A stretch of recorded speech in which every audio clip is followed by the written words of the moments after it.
What's up, YouTubers and real estate agents? My name is Cornelius Camp and I am the Clueless Realtor.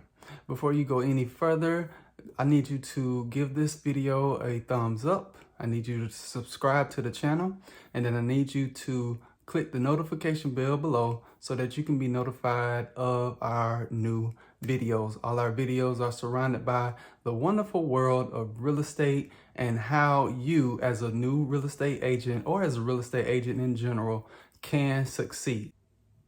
In today's video, we are going to be talking about, I'm going to let you guys know exactly what went on my first 6 months in the world of real estate.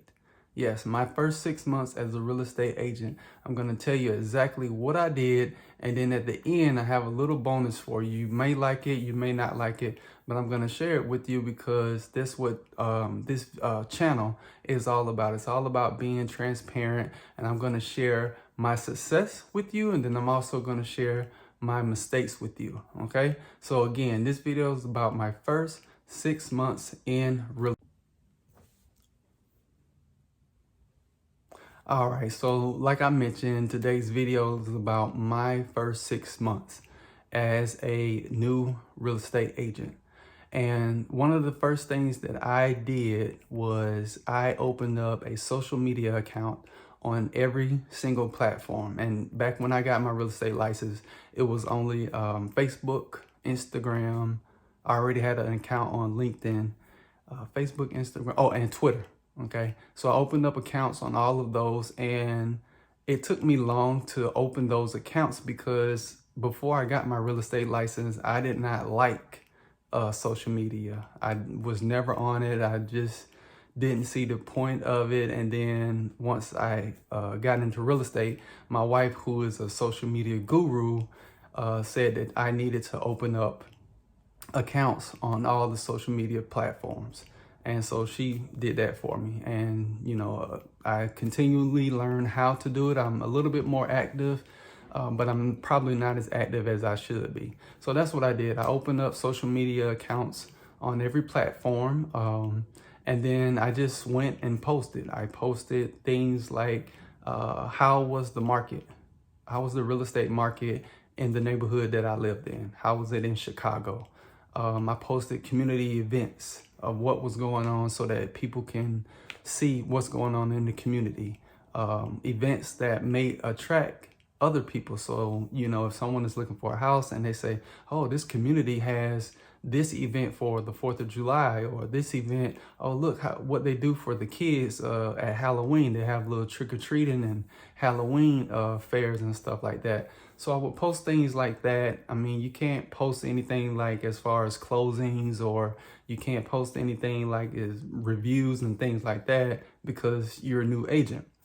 But I would just post things about real estate to be informative and to let the people know, the public know, my friends on Facebook, my Instagram followers, my people on Twitter, to let them know what's going on in the real estate agent, provide information, provide value for them as well about real estate so that they can think and know that I'm serious about real estate.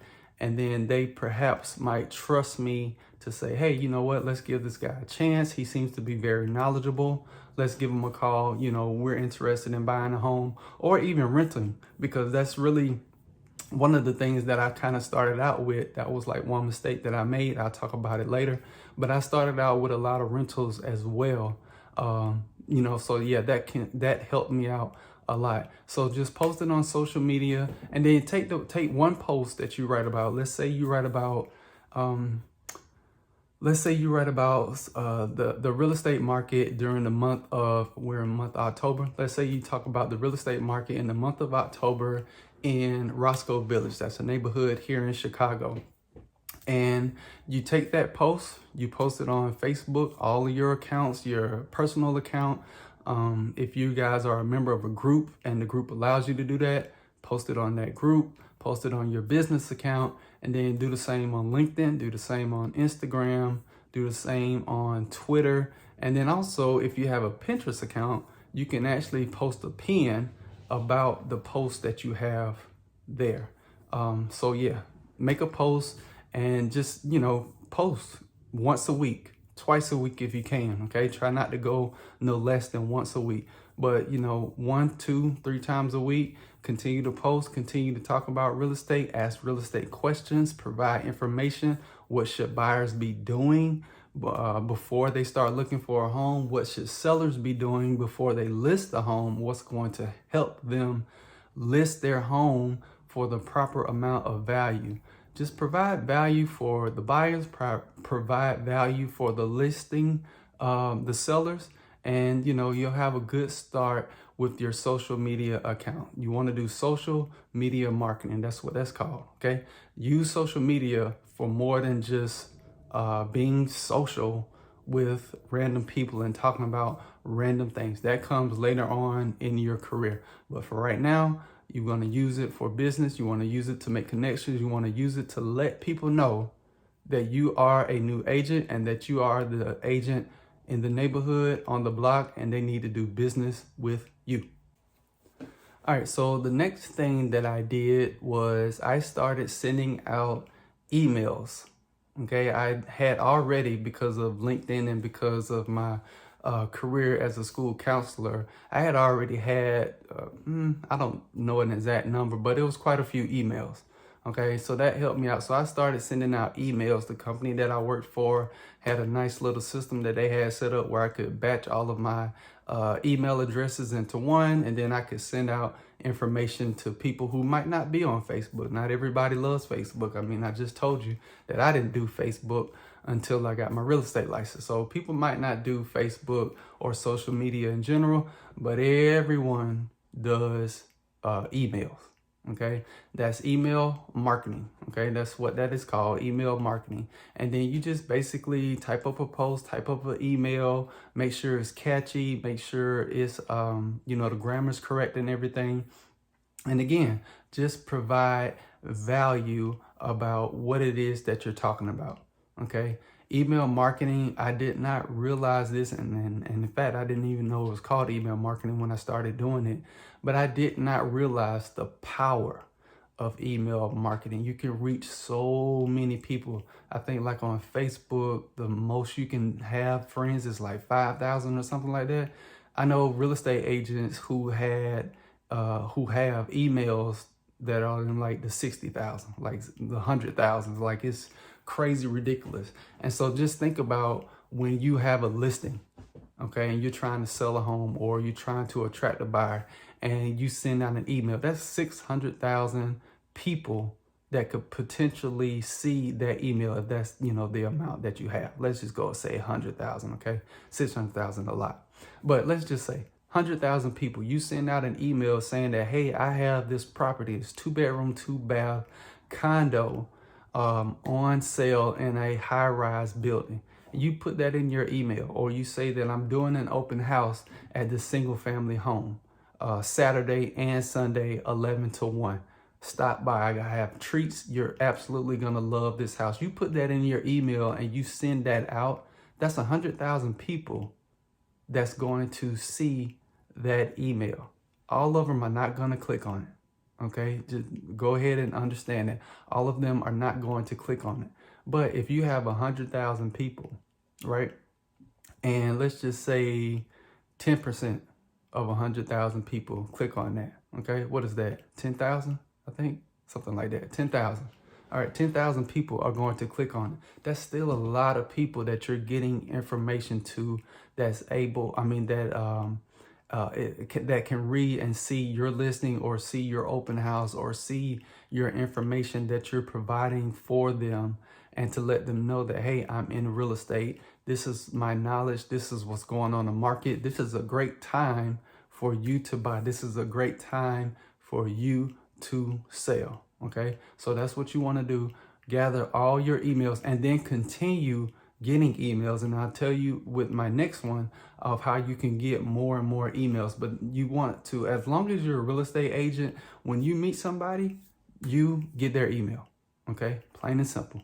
All right, talk with them. Don't, get a rapport and everything. Start something. Let them know that you're in real estate before you just go, hey, what's your email address? Okay. Don't do it like that. All right. Don't make people feel uncomfortable.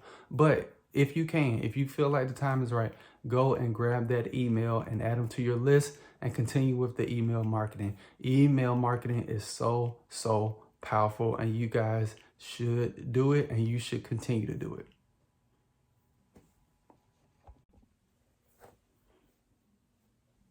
All right, so, and this was the last thing that I wanted to talk about, what I did in my first 6 months. And I mentioned it earlier in number 2, but I talked about gathering emails. And what you want to do is that the third thing is that you want to do as many open houses as you can, especially if you are starting out, okay?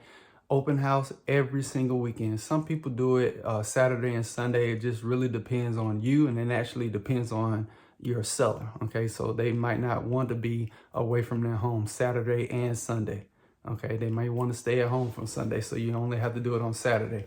To be honest with you, from my experience, you get more traffic on Saturday. You still get traffic on Sunday, but you get more on Saturday, because on Sunday, usually the time that you have open house, people are usually getting home from church. They're going out to brunch. They may have a baseball game with their son. They may go out to the farmer's market or the local market or whatever.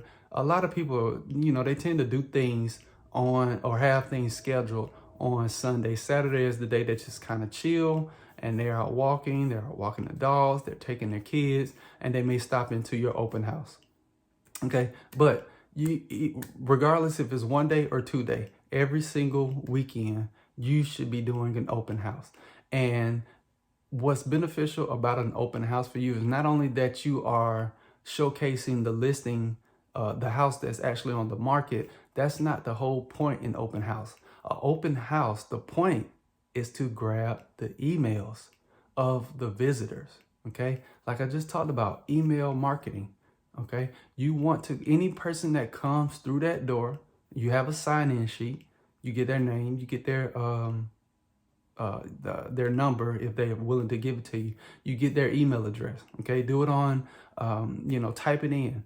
Okay, so because you want to avoid people writing, because a lot of people have chicken scratch handwriting, and at the end of the open house, you won't be able to read their handwriting. So therefore, there's pretty much wasted. You can't email nobody if you can't read the handwriting. But grab the email, okay? You can do it before they start touring the house, or you could do it afterwards, okay? I like to do it before. Most agents do it before they get started. Just say, hey, you know what? The seller requested that everyone that comes through leave their email and their name, okay? If they don't want to do it, then, again, that's the seller's rules, bye-bye. Obviously this is not the house for you, but that's the thing. Get the email marketing. And so once you get their email, I'm sorry, not get the email marketing, get email. Once you get their email, and then they tour the house, make up a conversation with them. Don't follow them around or anything like that. But at the end of their tour and they're done, maybe try to strike up a conversation about the house. How do you like the house, and what are you looking for? Things like that. But after that, email them, put them on your marketing plan, okay? Email them when you talk about the market and the real estate market in November. Email them when you talk about community events. Email them when you have another listing, okay? Email them testimonials. Email them. Add them to it. And so they might not be in the market for buying a house or selling their house, but their friend might be in it, okay? And that's where the power of email marketing comes, because you email, let's say 100,000 people, people might not be interested, but they'll tell their friends if they felt like you're a credible real estate agent to work with. Okay, so that's why you want to do open houses. It's an easy way for lead generation. Sometimes people will come in and you don't even have to email them. Okay, you can just build up a rapport right then and there. Okay, and then before they leave, they might say, hey, you know what, we're interested in buying. Why don't you give me your card and I'll give you a call. Okay, boom, there's a lead right there. All right, so that's what you want to do. You want to open up social media accounts. You want to do email marketing. Okay, and then you want to do open houses. Those are 3 things that you should do and that I did in my first 6 months as a real estate agent. Now, what I told you about earlier is that I wanted to tell you how much I made my first 6 months. And to the average person who's not in real estate, this is not going to seem like a lot, but I made 10 grand my first 6 months, okay? If you're a new real estate agent, let me tell you, that is decent amount of money, okay? It's like what, almost 2 grand a month, okay?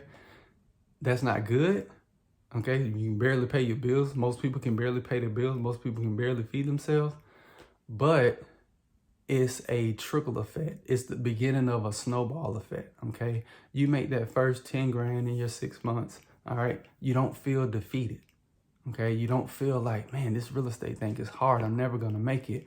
You don't feel like quitting, okay? And that's a common thing in real estate amongst new agents. They tend to quit their first year or two in the business because it is tough. And you get things like, hey, I just worked 6 months and I only got $10,000, okay? But then you think about it, okay, so this is what happened to me. I think within first 3 months, I had a house under contract, okay? And so it took, 60 days to close, okay? That puts me at 5 months, all right? So 5 months, that's why I only made $10,000 my first 6 months, because it was off of that one house. So I had one sale in the first 6 months. However, in month 5 of me doing real estate, I had another listing, another contract, okay? And so, yeah, I only made $10,000 my first 6 months, but I also had another listing in my back pocket, okay? So at the end of the year, I'll make another video to tell you how much I made after my first year in real estate, but don't let that fool you. Don't let it deter you and say, oh, well, I'm not going to do real estate because I only made $10,000 my first 6 months. Okay, just stick with it. All right, because once you get that first listing up, that first closing up under your belt, you have the confidence builds up. Okay, you have a testimonial that you actually worked with somebody that can say, hey, you know what? I worked with Cornelius and he was an awesome real estate agent. You can put that in the post. You can put that in email marketing, okay? And you can blast that out to everyone. And so a lot of people, they might not jump at you because you haven't worked with anybody, okay? I'm gonna be your first client. They don't wanna be the guinea pig. But if you've already used somebody that you've worked with and they have a great testimonial, that entices people a little bit more, okay? So that's the things that you wanna do. That's what I wanted to share with you guys, how much money I made my first 6 months in real estate, what I did in real estate, what I did to get the leads that I did get. And then the last thing that I want to share with you is one mistake that I made. And that mistake was not hustling enough. I probably could have made more than 10 grand, but I did not hustle enough. And one reason why I did not hustle enough is because I had another full-time job. So when I started out in real estate, I was real estate part-time. I had a full-time job. I was a school counselor. That's what I went to school for. So I was working as a school counselor, but I picked up real estate as a side hustle, okay? You can have success as a part-time real estate agent, but I don't recommend it because it is very, very strenuous and it is very, very hard. Okay, so that was my mistake. So that's it, everyone. That's what I wanted to share with you all. If you like this video, please leave me a comment. Share with me what your first 6 months as a new real estate agent was. And then if you are a person that's thinking about real estate, you have my video that you can watch about what I went through. Okay, if you have any questions, leave those in the comments as well. All right, everyone, you guys be safe, be well, and let's go sell some houses.